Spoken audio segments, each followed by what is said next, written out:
So for our first question, we have your EA, a 35-year-old male patient who is working as a bus driver, and then he presented with signs of allergic rhinitis. So which among the following antihistamine should be prescribed to EA? So in this question, we need to emphasize that EA is a bus driver, and with that, dapat ibibigay nating medication sa kanya ay least sedating. So among these antihistamines, loratadine is the least sedating because it is a second generation H1 blocker. So to explain this further, let's look at this slide. So histamine is derived from histidine, and the effect of histamine varies depending on the type of receptor and the location of that receptor.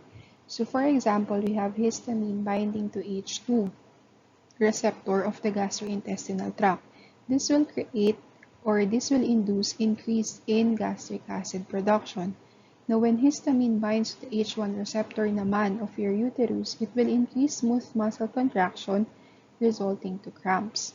So, histamine has several effects also to your CVS, to skin, respiratory tract, and CNS. So, in the CVS, it increases vasodilation, thus some patient may experience vertigo. And then sa skin, it creates this Lewis triple response, which is normally your flushes, flares, and wheals. So, ayan. Then we can see here that there are other receptors such as your H3 receptors and H4. H3 is concentrated mostly in the central nervous system and H4 in our bone marrow, resulting to an increased mast cell secretion. So ano yung mga drugs associated with histamine? So we have here the H1 blockers, wherein basically it blocks the H1 receptor. So there are two types. We have the first gen and second generation. So ano yung difference nilang dalawa? Yung first generation, basically it has the ability to pass through the blood-brain barrier, causing sedation to patients. Ngayon, yung second generation naman, it does not penetrate the blood-brain barrier, kaya kaya less sedating siya compared to your first gen. Now we also have here the H2 blockers. So these stidines, they are normally indicated for patients with ulcer. And then we also have here mast cell stabilizers, wherein ito naman, the mechanism of action is that they stabilizes the mast cells para i-prevent yung release ng histamine to prevent then excessive presentation of symptoms. So that's it. For our next question, we have here CC, a 20-year-old female student who presented with signs of migraine. So which among the following serotonin receptors should the drug will prescribe targets? So basically, himayin natin yung question. Yung patient, sinasabi may migraine daw. So, ang tanong, anong receptor yung dapat i-target ng drug? So, yung migraine, normally, ang drug of choice for that is sumatriptan, and then sumatriptan targets your 5-HT1B1D receptors. So, let us look at this slide para mas clear. So, we have here, yan, serotonin, which is derived from tryptophan. Ngayon, normally, serotonin acts as a neurotransmitter, but it can also be a precursor of your melatonin. It can also regulate your GI motility, and it also can have effects on hemostasis. Now, we can see here that serotonin acts as agonist on specific serotonin receptors, and it can also act as an antagonist on some receptors. So, makikita natin again dito na triptans or your sumatriptan, which is indicated for migraine, it acts as an agonist of your serotonin receptor 5-HT1B1D. So, some important drugs lang din. So, some important drugs lang here is your cisapride and metoclopramide, which is often indicated for GERD. And then they target 5-HT4, which is associated with GI motility. So, we also have here cetrons or ondansetrons. Kilala naman sila for chemo-induced emesis, and they target 5-HT3 receptor, and they act as antagonist. So next question we have here, ayan, we have here a question regarding to the KKK system. So the following are common functions of bradykinin except for this, for letter B, wherein it acts as a cofactor in clotting pathways because ito, iba yung nagkakos nito. So to explain this further, let's look at this slide. So we have here the KKK system. So we have here kininogens, which is normally found in the liver. So there are two types, the low molecular weight and the high molecular weight kininogens. So yung kininogens mo, if it is acted upon by your kallikreins, it produces your kallidine and your bradykinin. We can see here na bradykinin is responsible, or it increases TPA, it increases natriuresis, and vasodilation. So among the choices dun kanina, yung hindi lang natin nakita is yung sa clotting factor. Okay. So, yun. Yan, makikita rin natin dito that kallidine and bradykinin binds to the B2 receptor and B1 receptor. And between the two receptors, B2 receptor is the constitutive receptor. Okay. Now, saan associated yung clotting factor? I mean, saan associated yung sa clotting? So, makikita natin dito na associated yung clotting with high molecular weight kininogens because high molecular weight kininogens act as cofactor in the production of your 12A and 11A clotting factors. Ayan. Okay, let's proceed. Next question naman is associated with your antihypertensive.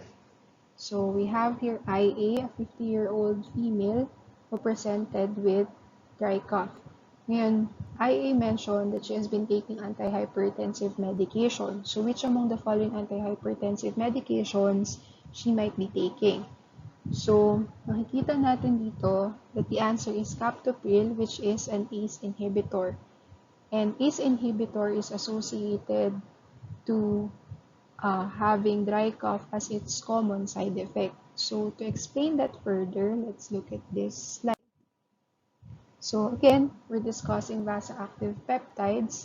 So, yung mga common drugs associated with this are your renin inhibitors, your ACE inhibitors, and your angiotensin receptor blockers.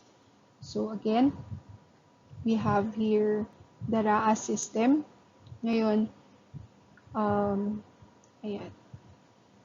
So, if there is a systemic stimulation or hypotension, renin converts your angiotensinogen to angiotensin 1, and then angiotensin 1 is converted to angiotensin 2 by your ACE inhibitors, by your ACE or your angiotensin converting enzyme.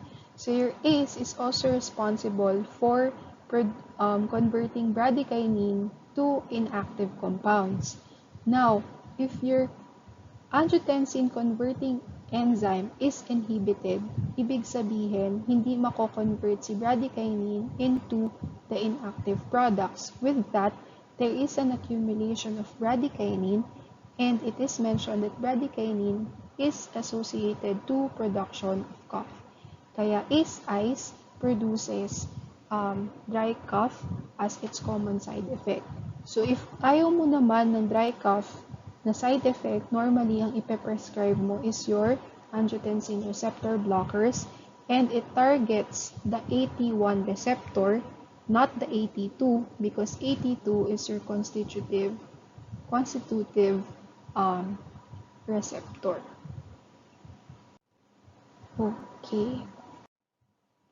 Okay, so we have, I think this is our last question. So which of the following is incorrectly matched for lipid-derived autocoids? So we have here leukotriene antagonist to asthma, PGE1 for primary pulmonary hypertension, PGE1 for gastric cytoprotection, PGE2 induction of labor at term. Okay, to answer this, let's look at this slide. Again, kaya natin nasabi na lipid-derived yung mga given kanina because um, they are all derived from phospholipids. So yung phospholipids, nako-convert siya into arachidonic acid by your phospholipase A2. Ngayon, your arachidonic acid can be acted upon by your lipoxygenase or your cyclooxygenase. So, if lipoxygenase yung nag-act sa kanya, makakaproduce ka ng leukotriene. The cyclooxygenase would be your thromboxanes or your prostaglandins. Now, your cyclooxygenase, you have two kinds of receptors, yung COX-1 receptor and your COX-2 receptor. Again, COX-1 is constitutive and it is said to be gastroprotective. So, dito, makikita natin the prostaglandins produced and yung indication for those prostaglandins. And makikita natin na for primary pulmonary hypertension, it is not PGE1, but it is PGI2. Kaya siya incorrectly matched. Ayan. So, to give us an overview lang on the drugs that is normally associated to lipid-derived or eicosanoids, so we have here your leukotriene antagonist, your non-selective COX inhibitors, and your selective COX-2 inhibitors. So, dito sa leukotriene antagonist, normally, they are indicated for asthma kasi they antagonize your leukotriene wherein yung leukotriene mo na yon is responsible for narrowing ng airways, for producing mucosal edema na very na signs ng iyong asthma. So yan, yung pine-prescribe, the Montelukast or yung mga Lucasts. Ngayon, we have here your non-selective COX inhibitors and selective COX-2 inhibitors. Tatandaan mo lang dito sa non-selective COX inhibitor na pwede silang mag-induce ng pwede silang mag-cause ng damage sa gastrointestinal tract because naapektuhan din nila yung COX-1 receptors na gastroprotective. Ayan. And then again, for selective COX-2, these are your COX-SIB and then your nimesulide and etodolac. And that's it for Autocoids.